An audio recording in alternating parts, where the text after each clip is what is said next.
Ah yes, acoustics, geeks and bassheads, we have another episode of Boom or Bust, the show where we test small-scaled 3D printed subwoofer enclosures and see which design is the loudest. Now since the start of the series, people have been wondering what a sealed box does in comparison to all these other boxes that we've tested so far, for scientific reasons. Naturally, sealed boxes tend to be not quite as loud as many other styles of box like bass reflex, transmission line, horn, bandpass, all the other box designs that you might choose to run, but sealed has been the choice of SQ and ease of integration into a system and relatively predictable frequency response and results. So what we have here is, by convenience, we have this sealed box, the sealed chamber from the Fibonacci fourth. This was the little sort of sealed side of the fourth order, if you like, that stuck down into the horn expanding mouth of the Fibonacci fourth. So it made sense to give this a go. It's kind of a good sort of size. It's the right kind of size that we want to test with anyway, and we can run some parameters on it to so you could model it, make predictions how it would change if it was slightly bigger or slightly smaller. Now I'm not going to run stuffing inside the box. Stuffing, it makes the box seem slightly larger as far as the driver is concerned, at a slight loss of output. I'm just going to go raw and empty to see how it fares. And if you wanted to see how adding stuffing changed it, you could model it, or maybe I could add some stuffing and just post a community post at a later date to tell you how it changed. But yeah, we're just going to run it just empty at the moment. Now, while I'm not expecting this to top the charts by any means, it's a tiny small sealed enclosure, I think that it's going to be louder than we might otherwise think, because this test cabin, it kind of simulates an extreme build. It's like an absolutely solid wooden environment, which doesn't really resemble that of a real vehicle cabin, because you don't have flexible metal panels and leaks and all the other things that are there in a real vehicle. So the kind of numbers this puts out will be higher than you might expect from a normal single 12-inch subwoofer on 500 watts in the back of a vehicle. Now we've already looked at the impedance sweep graph for this box before in the Fibonacci fourth episode, so if you want to see what the graph looks like for this little sealed chamber, go check out that video. We look at where the air spring is kind of peaking at and resonating at in this box and what the graph looks like. But what we didn't do is we didn't shove the RTA in front of it and see what the waveform looks like on REW, and we didn't see what the RTA graphs look like. So let's just see how it's like. It should be absolutely beautifully clean. It's a sealed box, but let's have a look. Now this goes for any enclosure type, but particularly prominently with sealed, it's super critical that you get a dead tight air seal with absolutely no leaks for the box, because the tiniest of air leaks will actually seriously impact the low frequency response of the enclosure. So if you're ever doing a sealed box, you want to make sure that when you push in on the driver, you obviously don't hear any hissing or air leaks, and you want the driver to feel much stiffer than it would be free air. And if you push it in and hold it there, naturally there will be some air escapage just through the materials, but the more sealed a box is, the harder it will be to push in, and then when you let go, it will come back out very slowly. That does mean that there is some escapage, but it's very minimal. If you push it in and it comes straight back out and it's very soft, then you've got a big air leak somewhere and you need to seal it. So how does it sound to me in person? Because this is a sealed box, we're going to be listening to waveforms only coming off the driver. We're not kind of loading a quarter wave line or a Helmholtz resonator or pulse or anything like that. We're just listening to the waveforms as they are emitted by the driver. And naturally, the more the cone moves, the more distortions we're going to introduce, because as this runs past X max, we're going to get non-linear kind of excursion BL.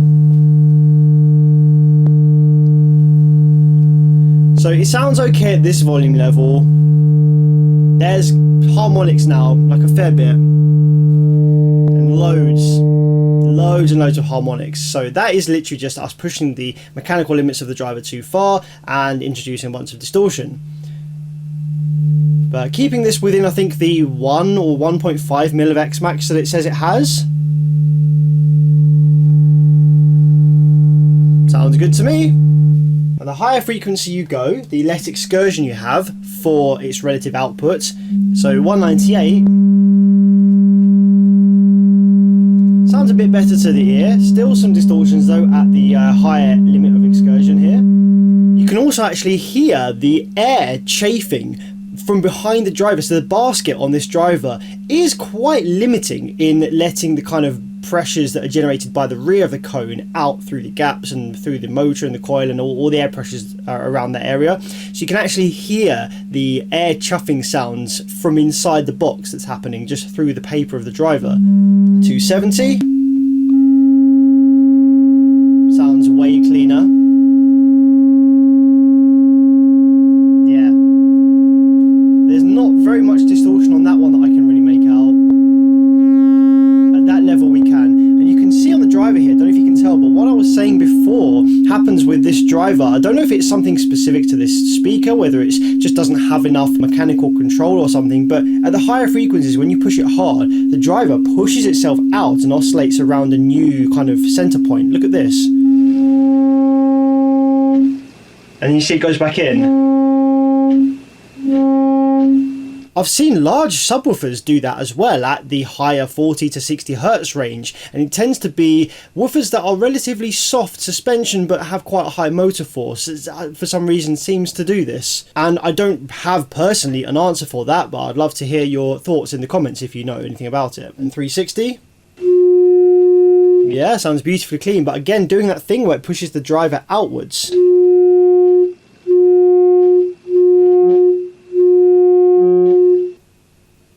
Oh, there's that lower harmonic. Do you remember what box was it that created the lower harmonic? Oh no, it was that fifth order thing that wasn't really a fifth order, where the sub was kind of mounted to the start of the port inside the box. That did this as well. Ooh.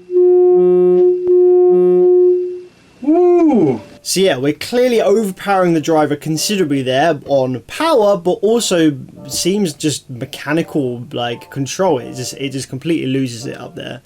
So keeping well within X max, the sine wave looks okay. It's not super beautiful, but literally as soon as we turn it up and start getting any real excursion and approaching mechanical limits, it looks horrendous. It's terrible with this lower frequency here on this driver. And look on the RT, the third harmonic is instantly louder than the second. It overtakes it by quite a lot, and as we approach mechanical limits, the harmonics are almost as loud as the fundamental. It's a very nasty waveform, this.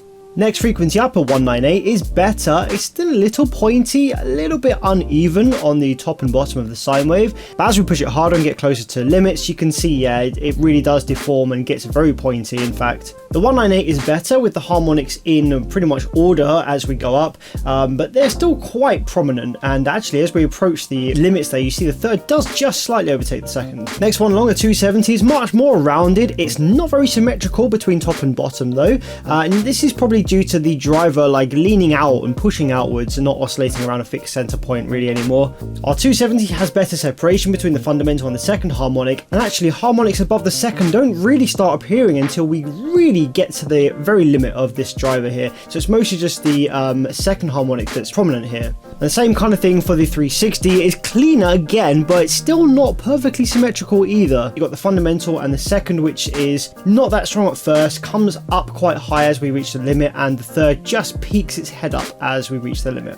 So while sealed is often deemed the sound quality option and the better kind of sounding enclosure, at least for this driver, on the lower frequencies it really doesn't like it, and it's not really even that happy on the higher stuff. This is far from the cleanest enclosure we have listened to, and the ones that tend to sound best are the ones that load the driver more and prevent it from moving. So our issue here is probably related to a very low X max, given that the sine waves that the driver can produce itself are okay under a certain excursion limit, and as soon as we start pushing further and going for higher output off the driver itself, it really messes up, and we're only able to get loud with this driver while remaining clean by loading the cone and transferring the energy that the coil can push against into some kind of other displacement from a line or a quarter wave tube or a port or something, rather than relying on the air being displaced by the cone's movement itself. So you know what's coming next. Let's show it in the test cabin and let's play some sped up bass testers that I'll then slow down again in post, so you can see what it might sound like if it was scaled up to a full size of this exact driver box combo.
It's obviously not the loudest looking demos, but that's to be expected. It's a small sealed box. I don't know about you, but the kicks sounded very accurate and transient. It sounded relatively sort of musical at ×6 speed, if I can give it that. I mean, I've listened to that demo mix at ×6 speed enough times that I can kind of pick out differences between these boxes even at that speed now. So let's see what it's doing on the meter then. Interestingly, I don't think this is going to be the worst performer we've had, because, for example, the nsvaudio was just a massive enclosure tuned way too high.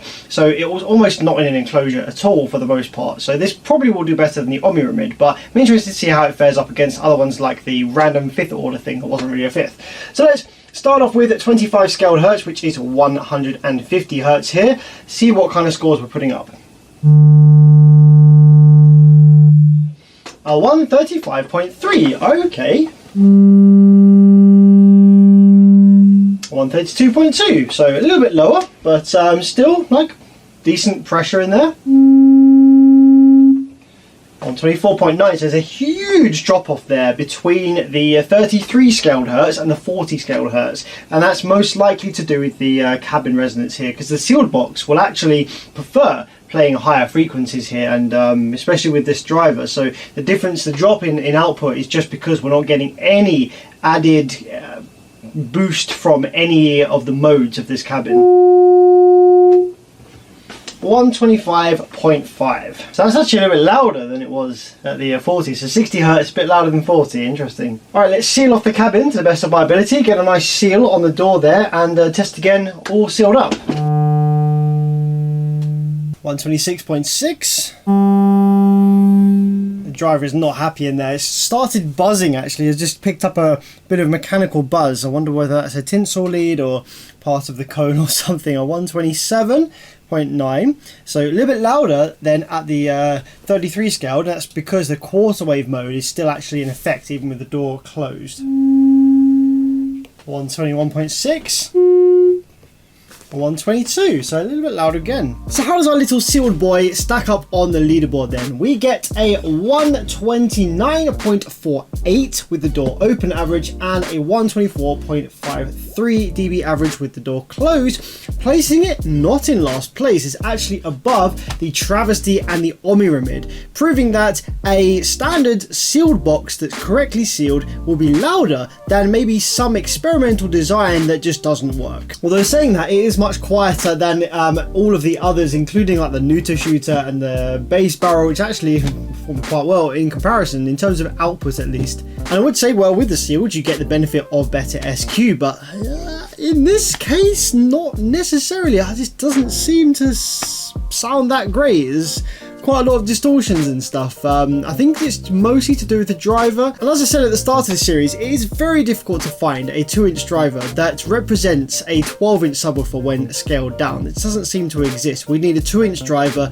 that only really plays up to about 900 hertz. It's kind of like a mid-bass 2-inch driver, and in reality 2-inch drivers are designed to play full range, so they don't really give a good representation of a scaled up sub. Now for future seasons I want to really look into getting the driver dialed in and as close to a scaled up subwoofer as possible, and I'm actually even in talks with some people who might be able to build me a custom driver, which would be fantastic, because like I say, there doesn't really seem to be anything out there on the market that just plays between like 150 and 900 hertz or something. Everything is either designed to do subwoofer frequencies in a tiny size like the Tang Band W2, that's too low, or it's designed to be full range, which has undesirable characteristics due to the ability to play up that high. So I hope this has been interesting to see how a sealed box stacks up. There's some crazy designs to follow, and I also want to look at some 4th orders as well and do like a 6th order shootout. I've had lots of submissions of similar enclosures to what we've printed so far, so I'm going to do some sort of shootout style videos next. If you want to sponsor this series in any way by having a logo on the test cabin or a sponsored segment or message in one of these videos, get in touch. There's an email in the description, and I've finally decided on a price for the sponsored stickers, so I'll message everyone back who's inquired about that today. And if you want to give this a go, if you want to design an enclosure for this series, there is also a video link in the description which tells you exactly what you need to know, all the driver parameters and the tolerances that you need to design a box for this series. But yeah, until then, have a good one. I'll see you next time.